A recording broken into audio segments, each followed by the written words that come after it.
సూర్యదేవా అమేయ ప్రభావ దయా దివ్య పాశ అనంత ప్రకాశ నమో సూర్యదేవా అమేయ ప్రభావ.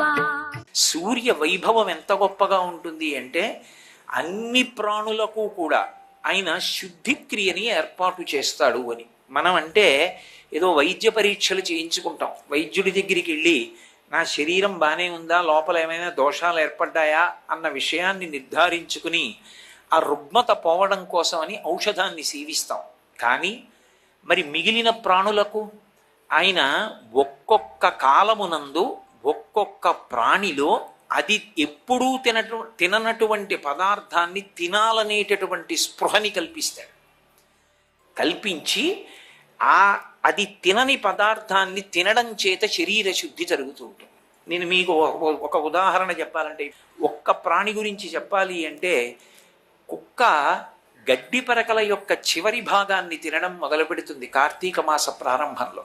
అసలు అది గడ్డి తినదు కుక్క.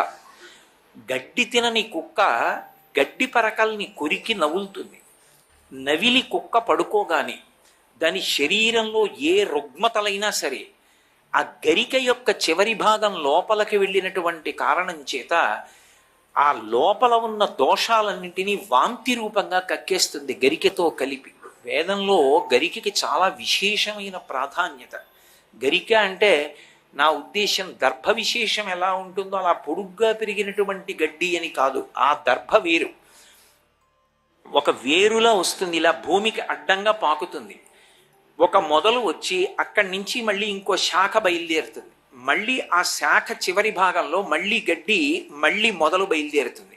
మీరు తుంచారనుకోండి, అక్కడ వరకే తునికిపోతుంది, మిగిలినది ఉండిపోతుంది. ఉండిపోయి ప్రతి చోట కూడా భూమిలోకి వేర్లు పెడుతుంది. ప్రతి కలయిక యందు ఆ రెండు జాయింట్స్లో మీకు బాగా అర్థం అవ్వాలంటే వేర్లు పెట్టి తర్వాతి భాగాన్ని పెంచుతుంది. మళ్ళీ అక్కడ వేరు పెట్టి మళ్ళీ ముందుకెడుతుంది.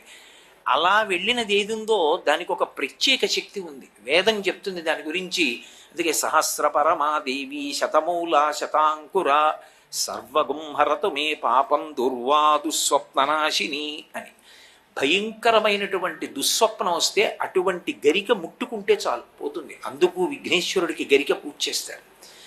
ఆ గరిక వేదంలో దాని గురించి ఎంత గొప్పగా ప్రస్తావిస్తారంటే, అసలు కొత్తగా వివాహమైనటువంటి దంపతులు సత్సంతాన ప్రాప్తి కొరకు ఆ గరికని తల మీద పెట్టుకుని పురుషుడు స్నానం చెయ్యాలి అని.